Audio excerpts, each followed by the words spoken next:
جرم و سزا اور تفتیش کی ناقابل فراموش کہانیاں جو انسانی حرص و حوث کا آئینہ ہے۔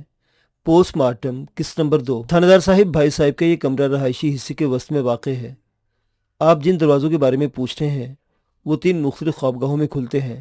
ہر خوابگاہ میں میری ایک بھابھی کے لیے مخصوص ہے، یعنی ان 3 کمروں میں بھائی صاحب کی 3 بیویاں الگ الگ رہتی ہیں، بلکہ تھیں، اب تو 2 باقی بچی ہیں، تیسری کو میں نے قید کر رکھا ہے۔ اس کا بیان سن کر مجھے حیرت ہوئی۔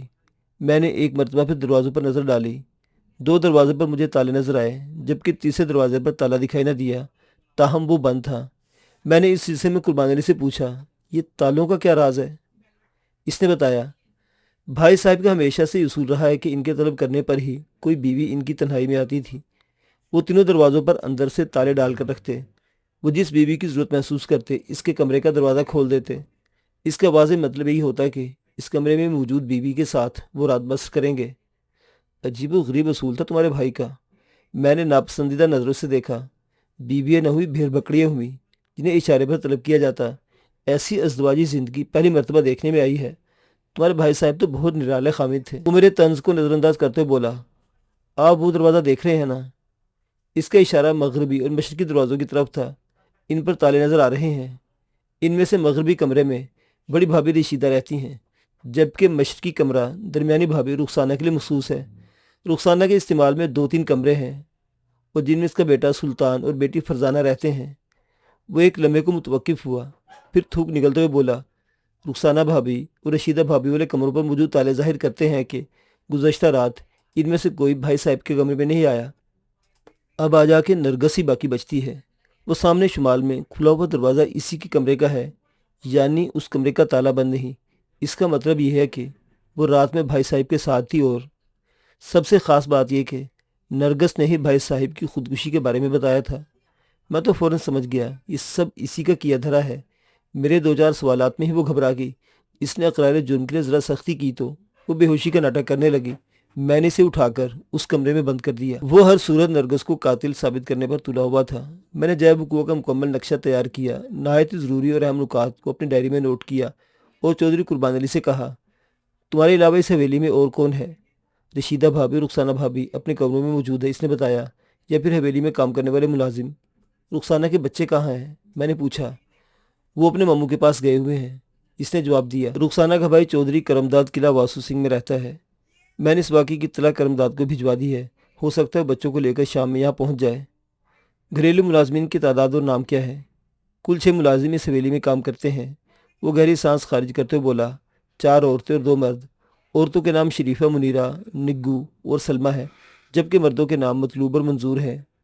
کیا 6 کے 6 اس وقت حویلی میں موجود ہیں؟ میں نے پوچھا۔ چودھری قربان علی نے جواب دیا، منظور کو میں نے قلعہ داسو سنگھ بھیجا ہے، سلمہ آج حویلی میں آئی ہی نہیں، باقی چاروں اس وقت حویلی میں ہیں۔ میں نے کہا، حویلی کے صدر دروازے کو بند کروا دو، اور جب تک یہاں کارروائی جاری رہے کوئی بندہ بشر حویلی سے باہر جائے گا اور نہ ہی اندر داخل ہوگا۔ میں یہاں موجود ہر شخص سے تفصیلی بیان لوں گا۔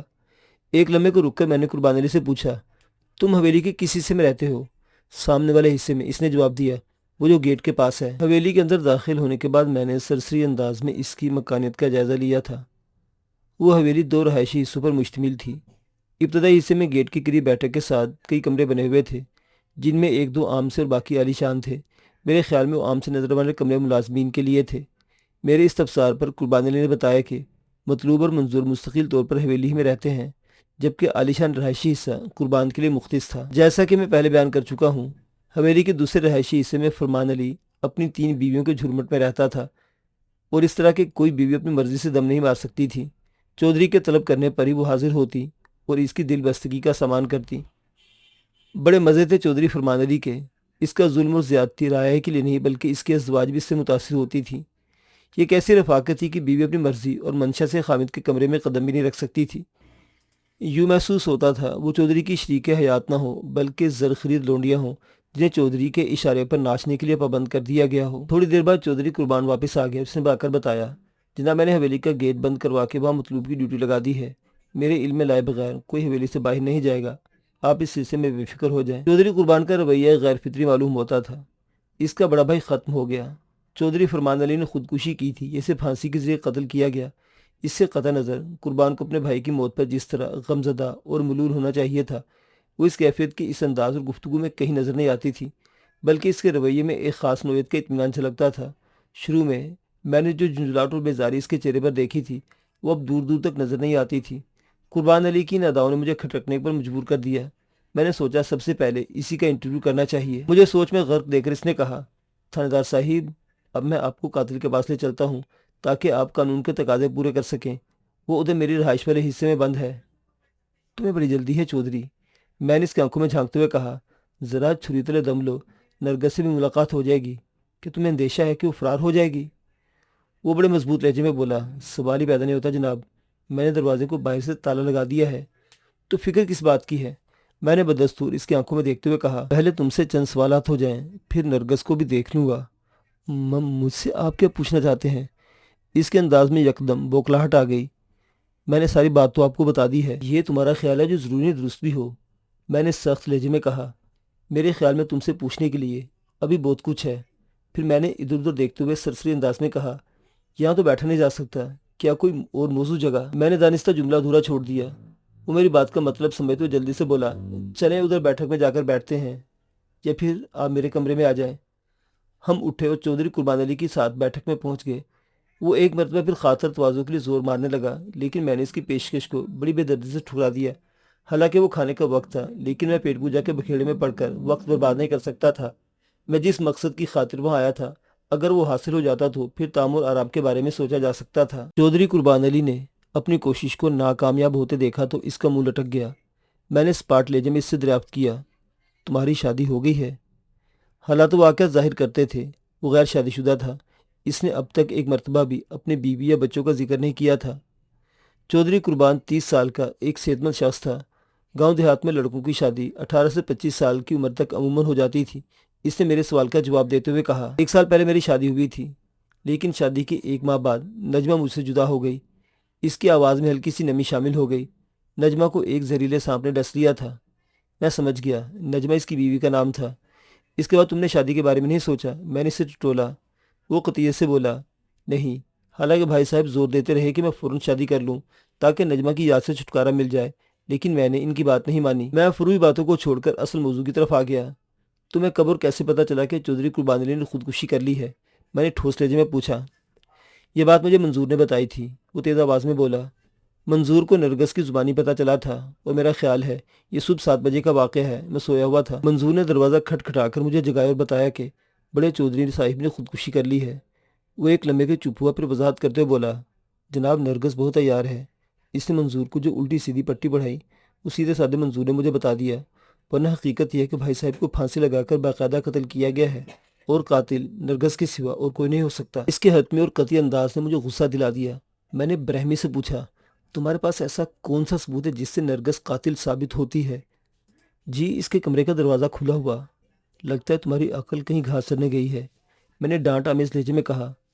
چودھری فرمان علی جس وقت چھت سے لٹکا ہوا تھا، اس سے تو یہ ظاہر ہوتا کہ یہ کام اس کی اپنی مرضی کے مطابق ہوا ہے۔ اگر نرگس یا اور کوئی چودھری کو پھانسی پر لٹکاتا تو ایک ادھم مچ جاتا۔ چودھری اتنا بے بس ہرگز نہیں تھا کہ ایک عورت کے ہاتھوں پھندا گلے میں ڈال کر چھت سے لٹک جاتا۔ ہوش کے ناخون لو اور مجھے گمراہ کرنے کی کوشش نہ کرو، مجھے تو یہ اور ہی کہانی لگتی ہے۔ میرا سرزش بھرا انداز دیکھ کر وہ قدرے نرم پڑ گیا۔ رازدارانہ لہجے میں بولا، ہو سکتا ہے یہ کام نرگس نے اپنے کسی یار کی مدد سے کیا ہو، سچ اگلوانا تو آپ کی ذمہ داری ہے نا جناب۔ وہ بات ختم کر کے زمانی نظر سے مجھے دیکھنے لگا۔ وہ لمحہ بلمحہ میری نگاہ میں غیر معتبر ہوتا جا رہا تھا۔ پہلے اس نے نرگس کے لیے نیچ کا لفظ استعمال کیا، پھر اسے عیار کہا تھا، اور اب وہ اس کے کسی یار کا ذکر کر رہا تھا، گویا وہ اپنی بھابھی پر کیچڑ اچھال رہا تھا۔ یہ تو نرگس سے ملاقات کے بعد ہی پتہ چلتا کہ اس پر کیچڑ گری یا نہیں، مگر ابھی تو کیچڑ اچھالنے والے کے ہاتھ مجھے لتھڑے ہوئے دکھائی دے رہے تھے۔ کیا تمہیں نرگس سے کوئی ذاتی پرخاش ہے؟ میں نے غصے کو ضبط کرتے ہوئے اسے سوال کیا۔ گھوم پھر کر تمہاری تان اسی پر آ کر ٹوٹتی ہے۔ نہیں جی، وہ گڑبڑا گیا، میں تو حقائق بیان کرنے کی کوشش کر رہا ہوں تھاندار صاحب، میں نے سنسناتے ہوئے لہجے میں کہا۔ کیا تمہاری نظر میں حقائق یہی ہے کہ اس حویلی میں سیند لگانا بچوں کا کھیل ہے؟ میں ابھی تک نرگس سے ملا نہیں تھا، مگر جانے کیوں مجھے اس عورت سے ہمدردی محسوس ہونے لگی تھی۔ شاید میرے احساسات میں قربان علی کی نامعقولیت کا زیادہ ہاتھ تھا۔ وہ فکر مند لہجے میں بولا، یہ آپ کیا کہہ رہے ہیں تھانے دار صاحب؟ یہ میں نہیں، تم کہہ رہے ہو، میں نے ایک ایک لفظ پر زور دیتے ہوئے کہا۔ تم نے نرگس کے کسی یار کا ذکر کیا ہے؟ کیا تمہاری حویلی کا حفاظتی انتظام اتنا ہی بودا ہے کہ کوئی کسی وقت بھی اندر گھس کر اپنا مقصد پورا کر کے خاموشی سے واپس جا سکتا ہے۔ میں اسے ویلی کی طرح میلی نظر سے دیکھنے والے کی آنکھیں نکال دوں گا۔ وہ تیش میں آ گیا۔ آپ نے اتنی بڑی بات کیسے کہہ دی؟ بات بڑی ہے چھوٹی، تمہاری طرف سے شروع ہوئی قربان علی، میں نے ٹھہرے ہوئے لہجے میں کہا۔ تم نے چودھری فرمان علی کے ممکنہ قاتل اور نرگس کے شریک جرم کا حوالہ دیا تھا۔ میں تو تمہارے بیان کی روشنی میں ایک سوال کیا ہے، تم جوش میں کیوں آ رہے ہو؟ تھاندار صاحب، اگر پاٹن ڈھیلے اور دانے گیلے ہو تو پھر حفاظتی بندوبست ایک طرف رکھا رہ جاتا ہے۔ وہ سلگتے ہوئے لہجے میں بولا۔ مجھے یقین ہے کہ نرگس نے اپنے معاون کے لیے خود راستہ ہموار کیا ہوگا۔ میں نے اس کی آنکھوں میں دیکھتے ہوئے کہا، کیا تمہیں اس بات کا احساس ہے تم کتنی خطرناک بات کہہ رہے ہو؟ جی ہاں، مجھے پوری طرح احساس ہے۔ تم اپنی بھابھی نرگس پر بد چلنے کے الزام لگا رہے ہو۔ یہ الزام نہیں، حقیقت ہے۔ وہ تو یقین سے بولا۔ میں نے اسے گھسنا ضروری سمجھا۔ تمہارا اشارہ کس طرف ہے؟ حبیب احمد دو ٹوک لہجے میں بولا۔ یہ کون ہے؟ میں نے دھیمے انداز میں دریافت کیا۔ اور کہاں رہتا ہے؟ اس نے سرگوشی سے قریب لہجے میں کہا۔ نرگس کا کوئی رشتہ دار ہے، ادھر مراد پور میں رہتا ہے۔ تم نے چودھری فرمان کو اس بارے میں نہیں بتایا تھا؟ کئی بار بتایا تھا، وہ بیزاری سے بولا۔ پھر کیا نتیجہ برآمد ہوا؟ بھائی صاحب نے میری بات کو اہمیت نہیں دی۔ وہ برا سا منہ بنا کر بولا۔ میں نے خاموش ہو جانے مناسب سمجھا۔ بھائی صاحب کے آگے کسی کی بھی نہیں چل سکتی تھی۔ میں اسے ٹٹولتے ہوئے نظروں سے دیکھنے لگا۔ نرگس کے لیے اس کی نفرت کا سبب سامنے آ گیا تھا۔ اسے فیل یا پاس کرنا میرا فرض تھا۔ میں نے ایک پارٹی کا موقف سنا تھا، دوسری پارٹی نے نرگس کا بیان ہو جاتا تو پھر صورتحال کی وضاحت ہو سکتی تھی۔ جب 65 سال کا کوئی بوڑھا شخص 25 سالہ دوشیزہ سے شادی کرتا ہے تو کوئی بھی حیرت انگیز اور تحیر آمیز واقعہ رونما ہو سکتا ہے۔ اگر قربان علی دروغ گوئی سے کام نہیں لے رہا تھا تو اس کیس میں حد درجہ سنسنی خیزی کا امکان تھا۔ قتل یا خودکشی کی یہ واردات کسی عجیب کر پر بیٹھنے والی تھی۔ میں نے معنی خیز انداز میں سر ہلاتے ہوئے چودھری قربان سے کہا، میں اس موضوع پر تم سے تفصیلی بات کروں گا، فی الحال تم مجھے نرگس کے پاس لے چلو۔ اس نے اس بات میں گردن ہلائی اور بولا، آپ میرے ساتھ آؤ جی۔ میں اور حوالدار شمشادی اس کی میت میں بیٹھک سے ملحق ایک کمرے کے سامنے پہنچ گئے۔ قربان نے کمرے کے دروازے پہ موجود تالے کو کھولا اور دروازے کے پٹ کو وا کر کے اندر داخل ہو گیا۔ جب ہم نے اندر قدم رکھے تو وہ اندرونی لائٹ آن کر چکا تھا۔ روشن کمرے میں میری آنکھوں نے ایک افسوسناک منظر دیکھا۔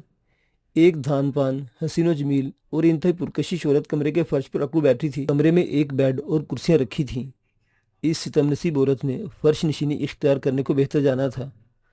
ہم کمرے میں داخل ہوئے تو اس نے چونک کر خوفزدہ نظروں سے کھلے ہوئے دروازے کو دیکھا۔ چودھری قربان نے کہا، تھاندار صاحب لگتا ہے ہوش میں آ گئی ہے، آپ کو پوچھ تاچھ میں آسانی رہے گی۔